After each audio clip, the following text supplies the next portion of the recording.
Hello and welcome to all. I'm Prashant, and in today's video, we are going to discuss the Hindu newspaper of 22nd November 2023. Okay, तो चलिए आज देखते हैं कौन सी important news है. The first news and very short news that we are going to discuss is about the Kambala Buffalo Race. Okay, काफी short news ही है. Then we are going to discuss about the Forest Right Act 2006. फिर उसके बाद हमें discuss करना है साथी platform. एक गवर्नमेंट का इंपॉर्टेंट प्लेटफॉर्म है साथी प्लेटफॉर्म, जहां फ्री मॉक टेस्ट के लिए अपेयर कर सकते हैं जेई नीट स्टूडेंट्स. तो इस प्लेटफॉर्म के बारे में हमें देखना है. After that we are going to discuss two important articles. एक आर्टिकल है कोल एंड सस्टेनेबल डेवलपमेंट पे. अब आप कह सकते हो सर कोल के साथ सस्टेनेबल डेवलपमेंट कैसे हो सकता है? Through coal energy actually pollution happens. Okay, then however in this article the author is trying to explain कि why coal energy still important for India and why we can not directly switch to the renewable energy. ठीक है, तो ये कोल power plants और उसके efficiency और coal power plant sustainable development के लिए आज भी क्यों इंपॉर्टेंट है, इसके बारे में इसमें ऑथर बात करते हैं. तो काफी अच्छा ये आर्टिकल है. ठीक है, और इसके साथ साथ we are going to discuss a small editorial that is parochial law, that is regarding Haryana government's law for giving the reservation to the locals in private sector. तो ये 5 इंपॉर्टेंट आर्टिकल्स आज हमें डिस्कस करने हैं. Let's start with the first one, that is Kambala race. जैसे कोई आपको इस पिक्चर में दिख रहा होगा कि there are two buffaloes and a man, and actually he is of course running with this particular buffaloes over here. Okay, और ये जो है ये पैडी फील्ड्स है. These are actually paddy fields. तो जिसने कंतारा मूवी देखा होगा शायद, तो उस कंतारा मूवी में you must have seen this particular race. इसको कंबला रेस कहा जाता है. ओके, तो Kambala race is a buffalo race and where it is from? It is from the Karnataka, coastal Karnataka के जो डिस्ट्रिक्ट्स है, स्पेशली उडुपी एंड दक्षिण कन्नड़ डिस्ट्रिक्ट्स, यहाँ ये कंबला रेस होता है and it happens from November to March. तो ऐसा नहीं है कि इसी एरिया में होगा, बट मोस्टली इस एरिया में ये लोकली ट्रेडिशन है कि where this buffalo race will happen. Okay, तो वहां की जो ट्रेडिशनल पैडी फील्ड्स है, इस पैडी फील्ड्स में ये रेस होता है, बफेलो रेस. ठीक है, और ट्रेडिशनली ऑफकोर्स तुलुवा लैंडलॉर्ड्स जो है वहां के, they used to sponsor this particular races. Okay, तो तुलुवा लैंडलॉर्ड्स वहां के कोस्टल हाउस होल्ड्स लैंडलॉर्ड्स है ऑफकोर्स. ओके, एथनिक ग्रुप है and they have their own language also, that is Tulu language. तो बस इतना ही आपको जानना था कि किस स्टेट से है ये पर्टिकुलर रेस. जैसे फॉर एग्जांपल जलीकाटू जो बुल टेमिंग स्पोर्ट है, दैट इज फ्रॉम तमिलनाडु. उसी तरीके से ये हमारे कल्चर का पार्ट है, where we have Kambala as a buffalo race from the Karnataka. Okay, चलिएगा, let's go to the next topic. That is एक आर्टिकल है बेसिकली, और इस आर्टिकल ज्यादा हमारे लिए इंपॉर्टेंट नहीं है, न्यूज इतना इंपॉर्टेंट नहीं है, बट उस न्यूज के बिहाइंड जो फॉरेस्ट राइट एक्ट है ये हमें डिस्कस करना है. तो न्यूज क्या है, एक शॉर्ट में मैं आपको बता देता हूँ. Okay, so government is implementing something called as a Bharatmala project. Okay, और इस भारतमाला प्रोजेक्ट के under multiple roads are being constructed. तो उसी तरीके से गवर्नमेंट जो है, सेंट्रल मिनिस्ट्री है, they are constructing a road that links Raipur to Visakhapatnam. Visakhapatnam and Raipur को लिंक करने वाला एक road they are actually constructing. It is around 464 kilometre का रोड है. Of course when this road is being constructed तो लैंड एक्विजिशन होता है, और उसमें ओडिशा में ट्राइबल एरिया में कुछ ट्राइबल्स का फॉरेस्ट जो लैंड है, इस लैंड को भी एक्वायर किया गया है. Why? Because of course the road is going from there, तो ट्राइबल का लैंड भी इसमें कुछ एक्वायर किया गया है. ओके, अब ये जो ट्राइबल के पास लैंड था, ये actually they had this as FRA land. FRA land मतलब फॉरेस्ट राइट एक्ट जो है, इसके अंडर जो ट्राइबल्स का राइट है कि उनके पास कुछ लैंड हो सकता है, ये उनकी खुद की एफआरए लैंड थी. फॉरेस्ट राइट एक्ट के अंडर उनको दिया गया ये लैंड था, but this land was taken away by the government that time. Okay, तो ऑफकोर्स इसके regarding they are given compensation, और उस कंपेंसेशन के regarding this news is there that tribal activist actually hail this compensation. मतलब वो compensation को ये appreciate ही कर रहे हैं कि अच्छा कंपेंसेशन यहाँ फॉरेस्ट जो ड्वेलर्स है उनको दिया गया है, because there land was acquired. Okay, तो कितना लैंड एक्वायर्ड हुआ है, कि कौन सा ये प्रोजेक्ट है, that is not much important for अस. हमारे लिए इंपॉर्टेंट है ये फॉरेस्ट राइट एक्ट क्या है. Okay, that's more important for us कि what is basically a forest right act, ये हमें यहाँ पे डिस्कस करना है. देखिएगा, what is forest right act? Let's try to understand. Scheduled tribes and other traditional forest dwellers recognition of forest right act, this is the act. ठीक है, okay fine. तो क्या है, that is scheduled tribes and other traditional forest dwellers recognition of forest right act. this is the complete, we can say, name of this particular act. तो ये act करता क्या है, जो फॉरेस्ट ड्वेलर्स है, मतलब जो ट्राइबल्स है, वहां मार्जिनल ट्राइबल कम्युनिटीज है, नॉन ट्राइबल कम्युनिटीज भी है, लेकिन वो जहां रहती है इनके कुछ राइट्स है और फॉरेस्ट लैंड इसको ये रिकॉग्नाइज करता है। ओके, उनके कुछ ट्रेडिशनल राइट्स थे। तो कौन से ट्रेडिशनल राइट्स उनके रिकॉग्नाइज करता है? देखो, दो तरीके के राइट्स हो सकते हैं। एक हो सकता है इंडिविजुअल राइट, इंडिविजुअल राइट्स, और दूसरे हो सकते हैं community rights, tribal community right या फॉरेस्ट डेवलपर्स के community rights. So both this rights actually are recognized by this particular FRA. अब इंडिविजुअल राइट्स मतलब क्या है? कि इंडिविजुअल राइट्स मतलब they might their right to have certain land holding for personal cultivation, कि उनकी खुद की कुछ खेती जो है, इसकी खुद का कुछ लैंड हो सकता है, उस लैंड पे उनका टाइटल या लैंड होल्डिंग जो है, इसका राइट्स आप जो है इसको रिकॉग्नाइज करना, इसको इंडिविजुअल राइट कह सकते हैं। कम्युनिटी राइट मतलब क्या होता है कि कम्युनिटी फॉरेस्ट है, ग्रेजिंग के जो राइट्स होते हैं कम्युनिटी के, इसको हम कम्युनिटी राइट्स कह सकते हैं। सो ये जो एक्ट है, ये right of self cultivation and habitation, जो इंडिविजुअल राइट है पर्सन का, कि उनकी खुद की अपनी कुछ जमीन हो सकती है, ये राइट वहां पे रिकॉग्नाइज करता है। एज वेल एज कम्युनिटी के ओवरऑल राइट्स होती है, ग्रेजिंग लैंड उनके लिए होना चाहिए, वो वहां की जो रिवर्स वगैरह वहां फिशिंग है, वाटर बॉडीज को एक्सेस उनको मिलना चाहिए। हैबिटेट राइट्स हो सकते हैं पीवीटीज के, पर्टिकुलरली वल्नरेबल ट्राइब जो होती है हमारी, ट्राइबल ग्रुप जो होती है। फिर जो कुछ ट्रेडिशनल रिसोर्सेस वहां हो सकते हैं, इसको कलेक्ट करने के राइट्स होते हैं। फिर जो उनकी ट्रेडिशनल लेट से कुछ मेडिसिन अगर वो क्रिएट करते हैं, जिससे कोई ट्राइबल कम्युनिटी, तो उनका एक ट्रेडिशनल इंटेलेक्चुअल प्रॉपर्टी राइट होगा। तो ये राइट्स उनके रिकॉग्नाइज करना, तो कम्युनिटी के और इंडिविजुअल के दोनों भी राइट जो है इसके अंडर यहाँ पे रिकॉग्नाइज किया जाता है। Both sort of rights are recognize over here. Okay, अब आगे अगर अब देखा जाए तो इसी के साथ साथ और भी कुछ राइट्स रिकॉग्नाइज किए जाते हैं। फॉर एग्जाम्पल, अगर tribal community need some land there for creating some sort of community infrastructure. Okay, may be community के लिए उनको कोई हॉस्पिटल वहां बनाना है, छोटा स्कूल कोई क्रिएट करना है, और मे बी एक कम्युनिटी हॉल क्रिएट करना है, तो उसके लिए भी उनको जो है कुछ लैंड इसमें दी जा सकती है। ओके, उसके लिए भी उनको यहाँ पे कुछ लैंड मिलता है। तो ऑफकोर्स ये राइट्स रिकॉग्नाइज करने के लिए मेन जो बॉडी होती है दैट इज ग्राम सभा। ये थोड़ी प्रोसीजर यहाँ पे समझ लेना कि let's say there is a tribal community and that tribal community wants certain grazing land over there, they want certain grazing rights or certain land in the forest, reserve forest है, लेकिन वहां they want certain grazing land. Okay, so they will have to submit that application first of all to the ग्राम सभा। फिर ये ग्राम सभा से जाता है आपके sub divisional committee, sub divisional level एक कमिटी होती है। ओके, इसमें गवर्नमेंट की कुछ ऑफिस होते हैं, यहाँ जाता है। ओके, और फाइनली इसके डिसीजन जो लिया जाता है ये डिस्ट्रिक्ट लेवल कमिटी द्वारा दिया जाता है। ओके, तो ऑफकोर्स फॉरेस्ट राइट एक्ट के अंडर ग्राम सभा को काफी सारे राइट्स दिए गए हैं।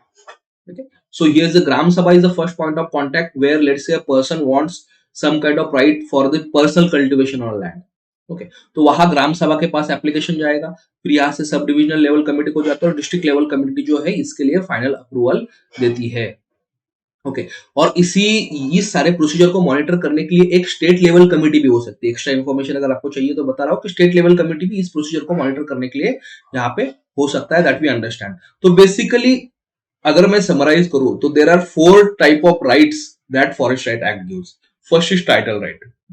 टाइटल राइट मतलब क्या है कि here certain tribal people will be given certain ownership right, मतलब इंडिविजुअल राइट है कि कुछ लैंड ओन वो कर सकते हैं अपनी खुद की ट्राइबल एरिया में, फॉरेस्ट रिजर्व फॉरेस्ट एरिया में। ओके, और ये कितना हो सकता है लैंड? मैक्सिमम 4 हेक्टर्स पर इंडिविजुअल, मैक्सिमम 4 हेक्टर्स लैंड जो है they can own over here.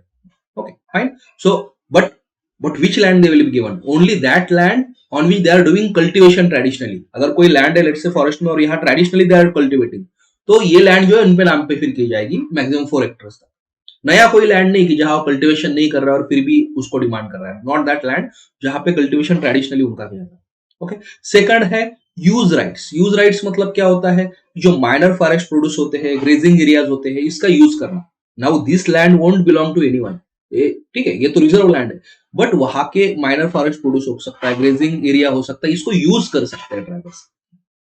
फिर उसके आगे अगर देखा जाए तो relevant development rights means let's say a particular tribal has been given a land. Okay, उस लैंड पे उसकी ओनरशिप है and if that land is taken away, जैसे हमारे केस में हमने देखा था आज के न्यूज में कि because of road that land was taken away, तो उसका रिहेबिलेशन का और कॉम्पेंसेशन का राइट उस ट्राइबल के पास होता है कि उसको कॉम्पेंसेट आपने करना चाहिए या उसको रिहेबिलेट यहाँ पे क्या है करना चाहिए। और लास्ट होता है forest management rights. Forest management right मतलब क्या है कि ट्राइबल कम्युनिटीज की अपनी कुछ प्रैक्टिसेस होती है to protect, regenerate and conserve the forest. Traditionally कुछ प्रैक्टिसेस होती है फॉरेस्ट जिसके थ्रू वो प्रोटेक्ट करते हैं, रीजनरेट करते हैं। तो उसके लिए if they want certain forest resources, okay, या if they want certain forest resources there, so उसके रिगार्डिंग भी they will be having certain rights हो रही है। तो काफी इंपॉर्टेंट ये फिल्म्स में भी आपको एक्चुअली पूछा जा सकता है, और खास करके वो ग्राम सभा का पॉइंट भी याद रखिएगा। Okay, fine. So that was actually forest rights act for us. Now let's go to the next topic, again a small news over here, that is regarding the साथी पोर्टल। ओके, तो ministry of education has asked students to use the साथी portal. Okay, तो SATHEE portal क्या है actually? This is an online portal. आप net पे भी search कर सकते हो, you simply type this word Sathee and you can open up this link of the साथी पोर्टल। ओके, तो इसको कहा जाता है self assessment test and help for entrance exams. तो I think name itself suggest कि what this portal is, it is self assessment test and help for entrance exams. Means यहाँ जो the students who are preparing for some sort of entrance exams, okay, they will be given assessment into this, means they can take the mock test over here, they will take certain courses over here on this platform। तो ये free platform है government का। Okay, this is actually ये initiative है ministry of education in association with IIT Kanpur. इसको याद रखिएगा कि ministry of education IIT Kanpur इनका इनिशिएटिव है। ओके, इसमें एक साथी प्लेटफॉर्म, एक ऑनलाइन प्लेटफॉर्म क्रिएट किया गया है, और इस ऑनलाइन प्लेटफॉर्म पे स्टूडेंट्स कैन लॉग इन और वहां वो मॉक टेस्ट के लिए भी अपियर कर सकते हैं। वहां कुछ वीडियो लेक्चर्स भी अवेलेबल है भाई। आईआईटी के जो मेंटर्स है, फिर एम्स के जो मेंटर्स है, इनके वीडियो लेक्चर्स भी अवेलेबल है। फिर कुछ लाइव डाउट सेशंस भी उसमें होते हैं।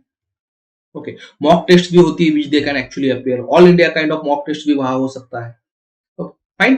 तो करंटली ये प्लेटफॉर्म है ना, it is open for JEE and NEET exams.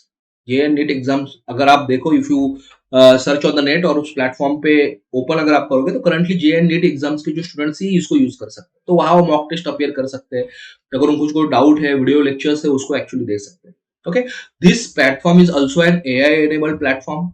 Okay, तो इसमें एक इंडिजिनियसली डेवलप्ड एआई प्रोग्राम इसमें यूज किया जाता है, ट्विटर। ओके, ये आईआईटी कानपुर ने यूज किया है, तो यही इंडिजिनियसली डेवलप्ड एआई प्रोग्राम है। इसके थ्रू यहाँ टेस्ट जो है, इवैल्यूएशन और बाकी एस्पेक्ट इसमें किए जाते हैं। तो that is an important aspect, याद रखिएगा। Who has developed this particular platform? Currently JEE and NEET जो है students, they can actually use it. Now let's discuss one article. जो द हिंदू का आज का साइंस का पेज है, इसमें एक आर्टिकल है, and the article titles as the coal isn't easy to exclude from the sustainable development. तो क्या है आर्टिकल, देखिएगा। Generally, when we talk about the sustainable development, we talk about the renewable energy, right?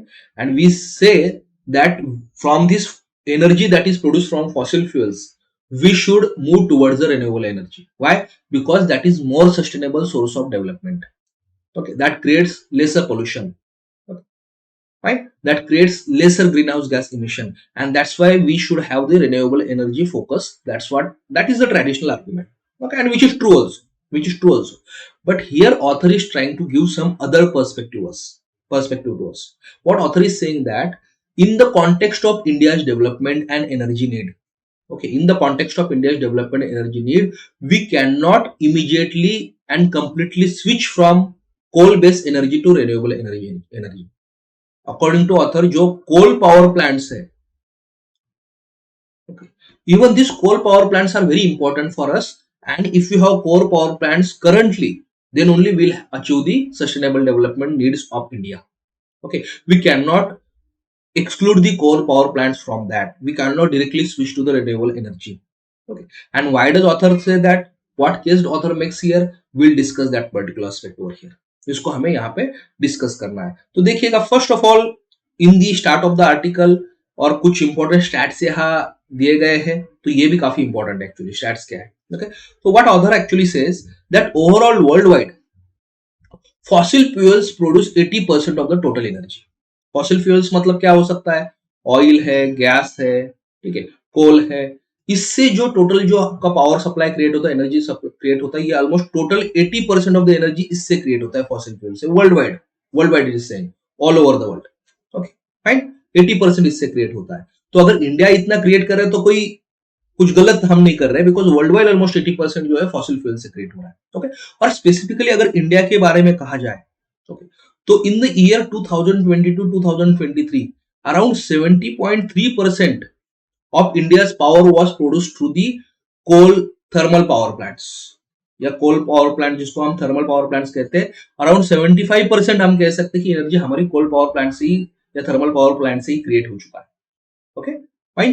तो reality ये है कि आज भी वर्ल्ड में कोल पावर प्लांट जो है थर्मल पावर प्लांट से they dominate. Okay, now one argument ये हो सकता है कि see India is producing 75% of energy from thermal power plant, so it is doing a very huge emission. लेकिन ऐसा नहीं है। व्हाट ऑथर सेज कि it is not the case. Why? Because out of total emissions, जितने भी total emissions actually global emissions होते हैं, out of that total global emissions India का जो पार्टिसिपेशन है इमिशन में that is only 3.3%। Okay, so India has total 17% of the global population. Okay, और ये 17% of the global population cumulatively कितना emission करता है? Only 3.3% of the global emission. Okay, where as if you see the Europe's case, Europe से 31% टोटल emission होता है। Cumulative emission मतलब लास्ट अगर ऑलमोस्ट 1750 से लेकर 2021 का टोटल इमिशन देखा जाए तो Europe is doing 31% of emission. US जिसका हार्डली 33-34 करोड़ पॉपुलेशन है, ये 24.3% ऑफ टोटल इमिशन करता है वर्ल्ड का। Okay fine. So author is saying that if country like India is producing 75% of total energy through coal power plants, okay, then that's fine. Why? Because compared to our population, our emission intensity is very less. We are hardly doing 3.3% of the total emission of the world. So onus is on the developed countries. Okay, right? Second author कहते हैं कि देखिएगा, yes, you can move to the renewable energy, लेकिन उसमें काफी सारे challenges है। क्या चैलेंजेस है रिन्यूएबल एनर्जी में अभी करंटली? ये चैलेंज ये है कि जो अब रिन्यूएबल एनर्जी के लिए स्टोरेज बैटरीज भी आपको चाहिए होता है। You need the batteries for storage. Okay, but ये बैटरीज जो है ये अभी भी इतनी कॉस्ट इफेक्टिव नहीं है, they are costly, and only after 2023-2030 we can say कि this batteries will be cost effective.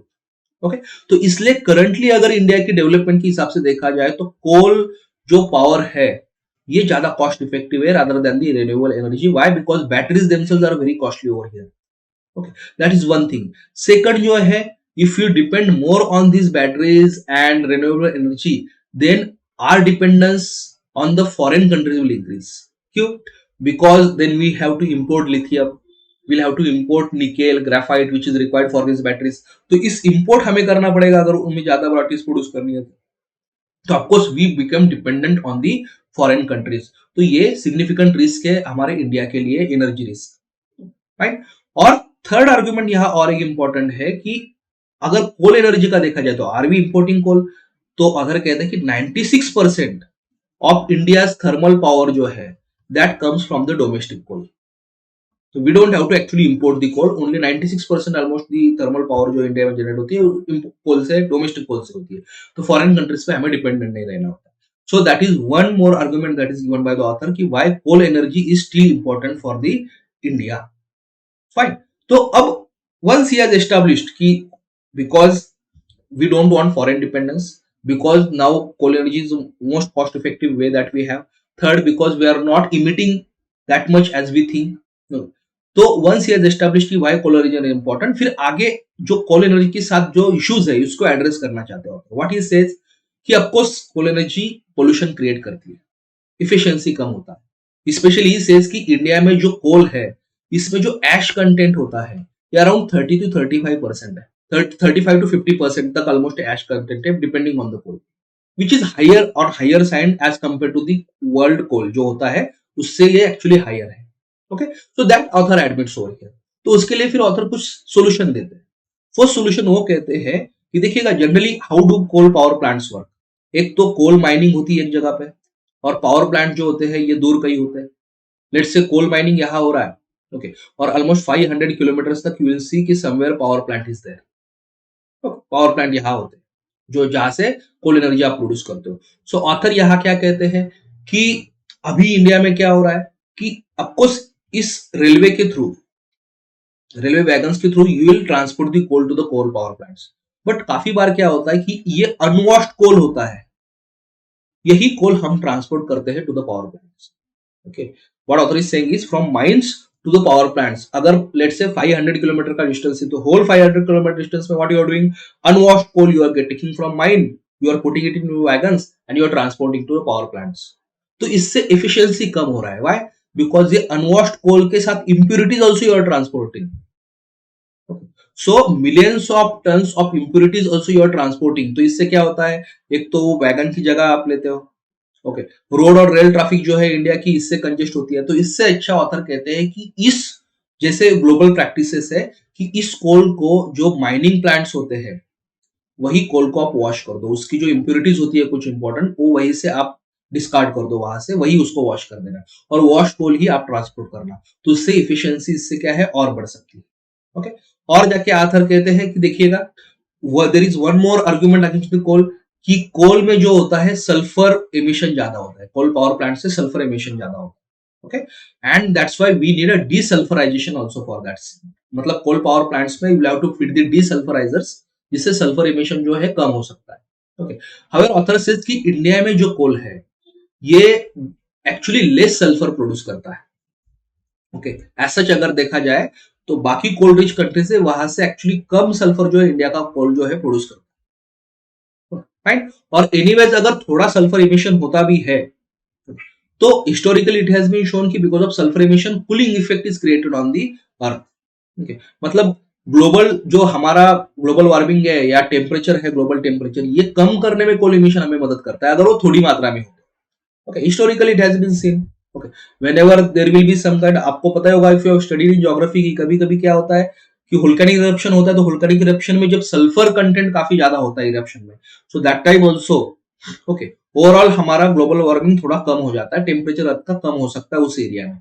Okay, तो ये कहते हैं कि यहाँ ये किसका फायदा हो सकता है, but anyways that is not the argument कि इस वजह से आप कोल इमिशन करिए.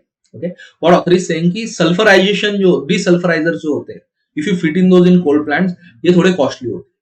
ओके, तो वो आपको फिट करने की जरूरत नहीं है हर कोल प्लांट में. Why? Because India has less sulphur content in its coal, emissions less sulphur होता है एनीवेज. ओके, तो डीसल्फराइजर्स कॉस्टली होते हैं तो उसको हर जगह पे आपको फिट करने की जरूरत नहीं है. उसकी जगह अगर चाहिए तो you can use other things जैसे इलेक्ट्रोस्टैटिक प्रेसिपिटेटर्स होते हैं, इसको आप यूज कर सकते हो which are less costly.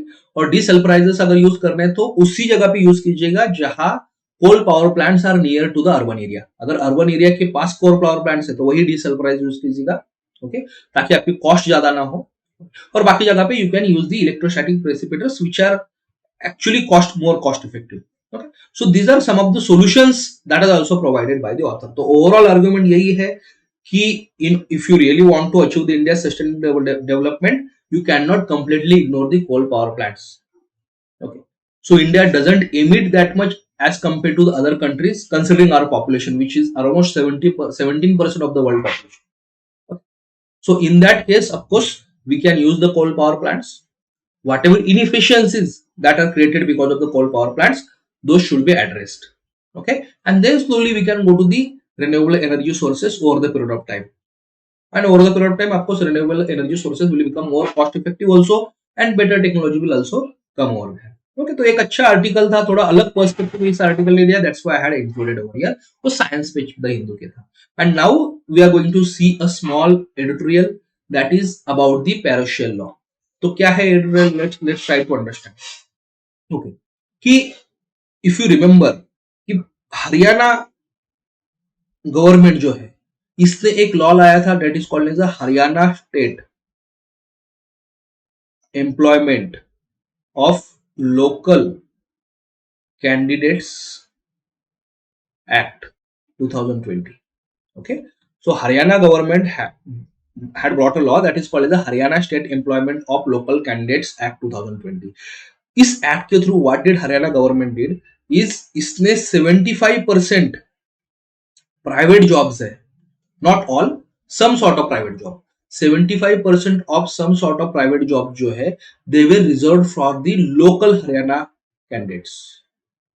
Okay, those people living in Haryana, जो हरियाणा के डोमिसाइल पीपल है, वो हरियाणा में रहते हैं, इनके लिए 75% ऑफ द प्राइवेट जॉब है they were reserved. Which private jobs? जिसमें सैलरी इज लेस देन 30,000 से कम सैलरी है, ऐसे प्राइवेट जॉब जो है इसमें 75% रिजर्वेशन होगा इन शॉर्ट, किसको? Local population of the Haryana, not for the outsiders, people from the outsiders. Okay, fine. So this law became very controversial, or of course it was challenged in the Punjaban Haryana High Court. Okay, so when it was challenged in the Punjaban Haryana High Court actually has squashed this law. Okay, they have squashed this law actually. Right. So regarding this judgment of Punjab and Haryana High Court, which has actually squashed this law, इसके regarding ये particular article यहाँ है. Okay, तो what does article से कि what ever decision that is court has taken, जिसने ये strike down किया है पर्टिकुलर लॉ कोर्ट ने, ये राइट डिसीजन है. ओके, और क्यों राइट डिसीजन है? तो उसमें of course the article talks about the observation of court itself, कि कोर्ट ने खुद ही ऑब्जर्वेशन कुछ किए हैं, जिसमें कोर्ट कह रहा है कि why this law should not be there. तो फर्स्ट ऑब्जर्वेशन कोर्ट का ये है कि first of all state doesn't have right to make such law. Okay, state government के पास ये राइट नहीं होता कि आप किसी के रेसिडेंशियल स्टेटस पे उसको रिजर्वेशन देने का लॉ करो. That is the first argument. Second argument दिया गया है कि this law goes against the article 14 that is right to equality and article 19. Okay, article 19. तो that is also actually is talked about here. Fine. फिर ये law आगे कहता है कि see if such law is created then this goes against the citizens of other part of the country. Okay, Haryana के locals को आपने रिजर्वेशन दे दिया, लेकिन बाकी पार्ट ऑफ कंट्री है जहां के लोकल्स है, वो जिनको आना है वहां, अगर हरियाणा में काम करना है, तो उनके अगेंस्ट ये लॉ जा रहा है actually. Okay, fine. So that is also one of the argument that is given. Article 14 right to equality के खिलाफ जा रहा है कि आप किसी को प्रेफरेंस दे रहे हो, किसी को एक्चुअली आप कुछ जॉब्स यहाँ रिजर्व कर रहे हो. ठीक है, फाइन. आर्टिकल 19 के खिलाफ भी एक ऐसा जाता है बिकॉज ये पुट करता है unreasonable restrictions on right to movement of workers. Workers have right to move from one state to another state and work there, but you are restricting that other states workers right to go in Haryana and work over there if they want to work. Okay, and fourth एक argument और एक court यहाँ देता है कि see if Haryana enact such law then other states will also follow this. तो हर state government कहेगा कि नहीं हमारे यहाँ पे कुछ जॉब्स है, ये बस लोकल्स को ही रिजर्व हो गए. तो हर इंडिया में ऐसा डिवीजन एक्चुअली हर जगह पे यहाँ डिवीजन ऐसा क्रिएट हो जाएगा. तो court even called it as equal to the inspector raj. जैसे 1991 से पहले हमारे इंडस्ट्री में कहा जाता कि एक तरीके इंस्पेक्टर राज था. ओके, इसी तरीके से एक्चुअली ये लॉ या है, ऐसा कोर्ट का कहना. तो ऐसे कुछ आर्गुमेंट्स यहाँ दिए गए कि states itself do not have right to enact such laws. Okay, then article 14 and 19 के अगेंस्ट ही जाता है. Against the citizens of other state it goes. Okay, and at the same time other state will also follow this if Haryana government is given permission like that. Okay, and then of course the editorial says that this was the right decision that was taken by the court. Okay, similar thing, see even Andhra Pradesh also has some sort of law where residence is the criteria. Okay, but that law of Andhra Pradesh is challenged in the court over there and that case is still going on. ये भी आपकी जानकारी के लिए मैं बता दूं कि वो भी चैलेंज हो चुका है एक्चुअली आंध्र प्रदेश स्टेट का ये पर्टिकुलर लॉ आया. फाइन, चलेगा. और देखिएगा what are other arguments against such laws are given by the author over here. Okay. What are other arguments that is given? कि first of all first argument दिया गया है कि देखिएगा यहाँ फिर क्या होगा कि मेरिट बेस्ड जो है ये रिक्रूटमेंट नहीं होती. फिर ऐसा हो सकता है ना कि देयर आर आपने बस 75% जॉब एक particular type of job locals के रिजर्व कर दिए, तो मे बी मेरिट बेस से यहाँ रिक्रूटमेंट नहीं होगा, फिर बाकी स्टेट्स के लोग आके काम कर सकते वो नहीं कर सकते. Second thing, what poorer states will do then. जो वेल टू डू स्टेट्स है लाइक हरियाणा, पंजाब, महाराष्ट्र, कर्नाटका और बाकी South Indian states, if they start enacting such laws, तो पुअरर स्टेट्स के लोग क्या करेंगे फिर, because in their own states they do not have any employment opportunity. और वो जहां अच्छे एम्प्लॉयमेंट अपॉर्चुनिटीज अगर वहां जाके भी वो एम्प्लॉयमेंट नहीं पा रहे तो what they can do then, ये तो उनका इसमें नुकसान हो जाएगा. ओके, और थर्ड फिर ऑथर और एक अच्छा पॉइंट देते हैं कि देखिएगा ऐसी जो डिमांड होती है कि लोकल्स के लिए रिजर्वेशन होना चाहिए, ये क्यों होता है ये एनालाइज करो सबसे पहले. Why does such demand happen. ये डिमांड का रीजन क्या है कि लोकल्स के लिए रिजर्वेशन होना चाहिए. डिमांड का रीजन ये है कि प्राइवेट सेक्टर जो है ये आउटसाइड जो स्टेट एम्प्लॉयज होते हैं इनको ज्यादा प्रीफर करता है. ये जो लो लेवल जॉब्स होते हैं इसमें लो पेइंग जॉब्स होते हैं. क्यों? Because those people those migrant जो होते हैं इस माइग्रेंट्स के रिगार्डिंग काफी सारे लेबर लॉज जो होते हैं, ओके, इस लेबर लॉज को प्राइवेट सेक्टर अप्लाई नहीं करता है, उनको बस कॉन्ट्रैक्ट पे हायरिंग किया जाता है, okay, they will work for long hours, they will work at low wages, local जिस वेजेस पे काम कर सकते हैं उससे भी काफी लो वेजेस पे वो काम करते हैं, लॉन्ग आवर्स तक काम करते हैं, कॉन्ट्रैक्ट उनकी बस हायरिंग होती है, ओके फाइन। बट लोकल जो होता है वो उतने लो वेजेस पे नहीं काम कर सकता, उससे लॉन्ग आवर्स से शायद नहीं काम कर सकता, ओके फाइन। तो लेबर लॉज जो है, इस लेबर लॉज को यहाँ प्रॉपरली अप्लाई नहीं करता है private sector in low paying jobs, okay. तो इसका सोल्यूशन ये है कि make sure, state government shall make sure that labour laws जो है इसका स्ट्रिक्ट इंप्लीमेंटेशन हो, even in terms of even for the migrant workers. अगर स्ट्रिक्ट इंप्लीमेंटेशन होगा तो क्या होगा, इवन माइग्रेंट वर्कर के राइट्स भी इससे प्रोटेक्ट हो गए और एक लेवल प्लेइंग फील्ड बन जाएगा for migrant workers also and for the locals also. ये यहाँ सोल्यूशन दिया गया है। So these are the aspects that are given in this particular article, okay. चलिए, तो आज के सारे हमारे आर्टिकल जो है हमने कंप्लीट कर लिया है comprehensively, we have covered all the important aspects of today's the Hindu, okay. चलिए, thank you, thanks a lot.